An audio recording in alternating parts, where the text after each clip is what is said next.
Oke, Bismillahirrahmanirrahim ya. Jadi di sini saya ingin jelaskan pertama-tama ya.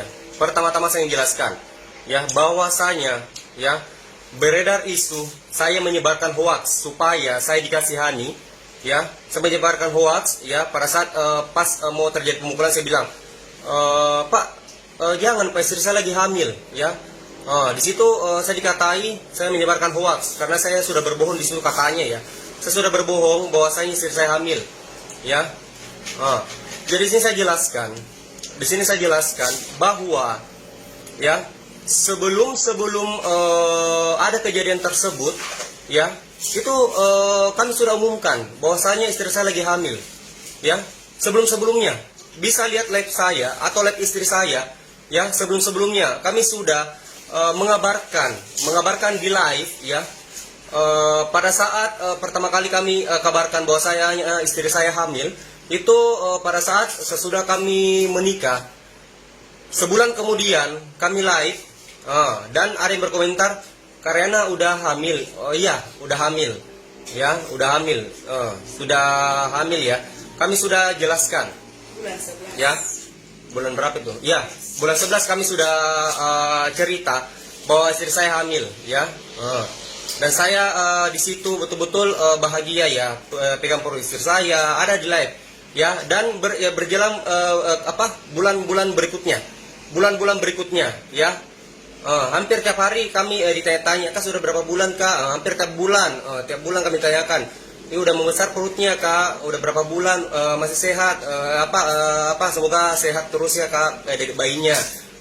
Dan istri saya juga sering buat video tentang perutnya yang semakin membesar, ya. Saya jelaskan seperti itu, ya. Jadi jadi di sini, ya, banyak isu yang beredar bahwasanya baru pada saat kejadian itu baru saya berbohong bahwasanya istri saya hamil. Tidak seperti itu, ya, tidak seperti itu. Sebelumnya saya sudah menginformasikan kepada penonton saya atau penonton istri saya, ya, bahwasanya istri saya sudah hamil, ya. Jadi di sini saya jelaskan. Dan kemarin ada juga geger ya, ada yang geger suatu berita yang dimana istri saya tidak mau di USG, ya, ya, disuruh sama dokter begini-begini bla bla bla bla, bahwasanya tidak hamil, ya. Ini juga dokter bakalan kami juga tindak lanjuti ya, karena istri saya tidak mau di USG itu hari di rumah sakit yang ada di Goa karena istri saya diintimidasi, ya. Kenapa saya bilang diintimidasi, ya? Istri saya tiba-tiba, aja mau baca komentar.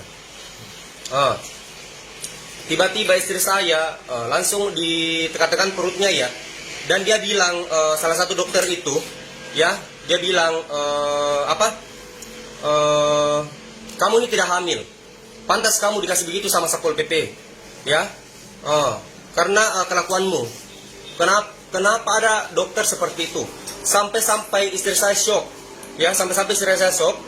Itu hari kan habis live di di TV One, ya, istri saya langsung drop. Jadi kami bawa ke rumah sakit yang ada di Goa, ya, kami bawa di rumah sakit yang ada di Goa untuk istirahat, ya. Tetapi itu dokter langsung tiba-tiba langsung bertanyakan, ya, kenapa mau USG? Kan istri saya kan bilangnya masih sakit ya, masih shock, masih drop, ya.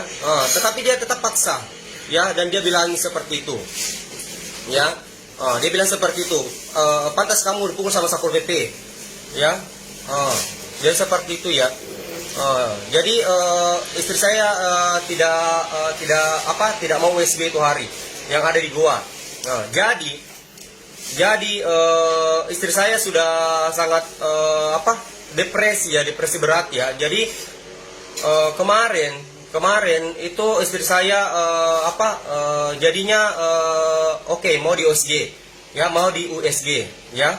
Jadi sudah di USG, menunggu hasil, dan dokter berkata, ya, isinya kosong, dan saya bilang, Dok, kalau isinya kosong kenapa perutnya buncit, ya. Oh, dan dokter bilang saya bilang apakah ada kalian dalam perutnya? Kata dokter normal, tidak ada terjadi apa-apa, tidak ada penyakit atau apa. Ya. Jadi di sini saya jelaskan bahwasanya pekerjaan istri saya kan salah satu paranormal yang ada di goa. Ya. Dan bukan cuma istri saya yang mengalami kejadian seperti ini, kejadian hamil seperti ini, ya. Dia punya keluarga, tante, saudara kandung almarhumah ibunya, ya, memang pernah mengalami seperti ini, kejadian seperti ini, persis, ya, persis. Mamanya, tantenya, tantenya istri saya, itu persis kejadian seperti istri saya, ya, persis kejadian seperti istri saya, ya. Jadi buat kalian yang percaya atau tidaknya, ya terserah. Tapi inilah yang namanya goib, ya. Jadi di sini saya jelaskan, ya, bukan cuma istri saya mengalami seperti ini, tetapi keluarganya ada, ya, tantenya sendiri. Nenek saya melahirkan saya punya tante, adik dari ibu. Itu persis seperti apa yang saya alami. Nenek saya pernah alami apa yang saya alami sekarang. Dan ini semua lillahi ta'ala, demi Allah, tidak ada rekayasa. Dan kenapa saya tetap bertahan bahwa istri saya hamil? Karena saya menjalani hubungan rumah tangga. Saya menjalani hubungan rumah tangga, ya, mulai dari awal saya menikah sampai sekarang, ya, sampai sekarang betul-betul kalau saya tidur di perutnya istri saya, ya, ya.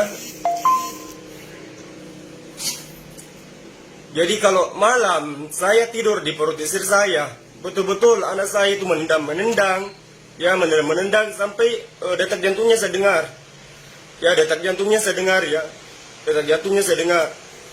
Dan sempat kemarin, ya, ada saksi juga om saya yang sempat memegang perut istri saya, ya, memegang perut istri saya, ya, dan saya pun memegangnya, betul-betul tendangannya kuat sekali. Ya, tendangan kuat sekali, ya, yang ada di perut istri saya, dan saya menangis dan istri saya pun menangis. Ya, saya sakit sekali hati saya, ya, mendengar bahwasanya saya memberikan berita hoax bahwasanya istri saya tidak hamil.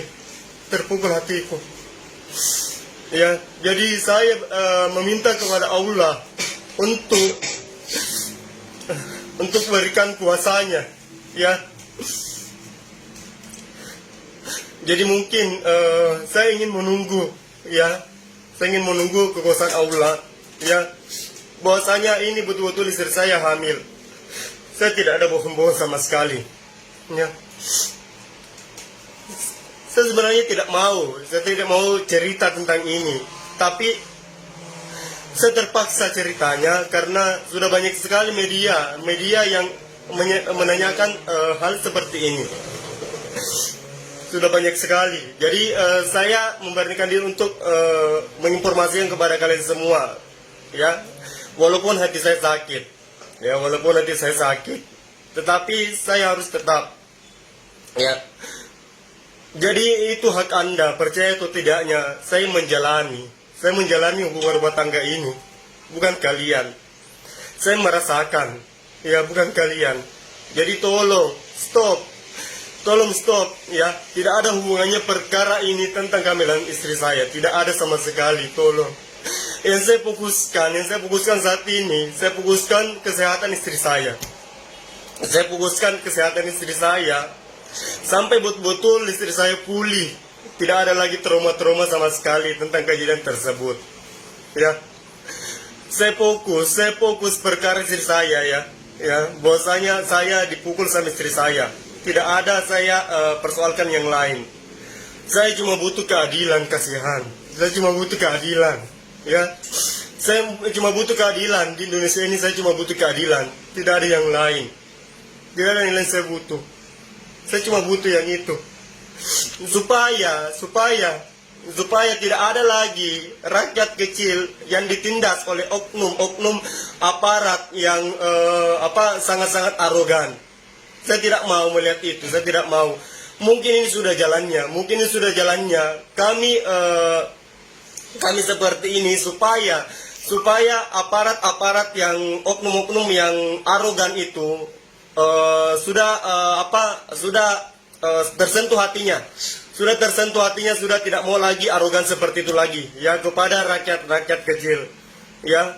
Jadi tolong jangan bahas lagi tentang kehamilan istri saya. Ya, saya sudah jelaskan dari awal, ya, karena hati saya terpukul sama istri saya.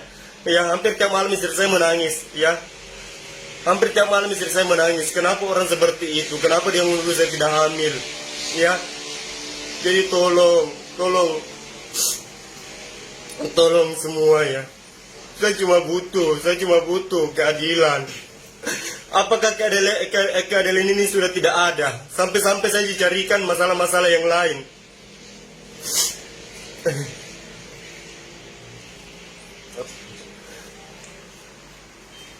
Saya sangat sabar menghadapi masalah ini, ya. Karena betul-betul istri saya sangat-sangat trauma, sangat-sangat terpukul. Bukan cuma istri saya, anak-anak saya di rumah sangat-sangat terpukul, ya. Saya sudah beberapa hari ini sudah tidak ketemu anak saya karena betul-betul saya jaga istri saya di sini. Betul-betul saya jaga kesehatannya, kasihan. Saya sudah beberapa hari tidak ketemu sama anak saya di rumah, ya. Jadi tolong, ya. Saya menjalani rumah tangga ini. Seharusnya memberikan support. Iya. Seharusnya memberikan support kami. Penantian yang 9 bulan itu bukan penantian main-main. Berikanlah kami support supaya kami bisa mencari hidup lebih baik lagi. Karena 9 bulan penantian.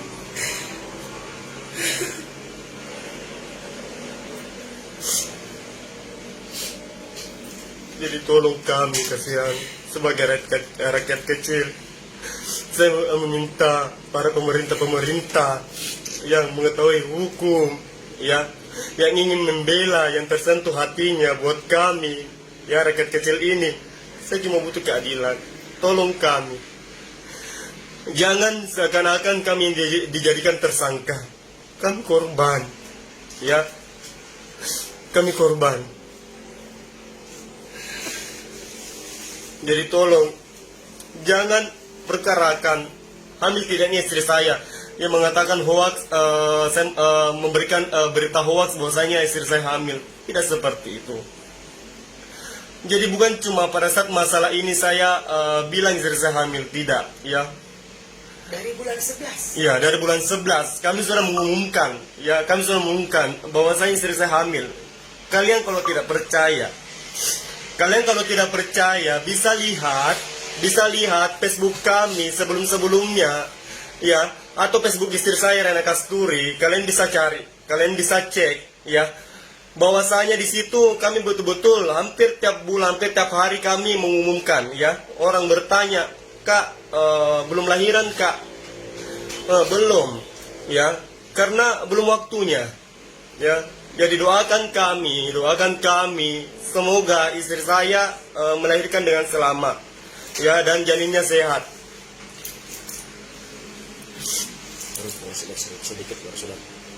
Jadi kalian bisa melihat apakah ini ada perut buncit seperti ini, ya. Ini bentuk perut orang hamil, ya. Jadi tolong jangan intimidasi kami. Apakah harus dibuka sedikit bahwasanya ini daging, ini kulit? Jangan, aurat. Oke, mungkin seperti itu, ya, supaya bisa kalian pertanyaan bisa terjawab, ya. Oke, terima kasih banyak, ya. Terima kasih banyak, ya. Kalau kita mau tidak ada jadi bicara. Tidak, ya, Kak?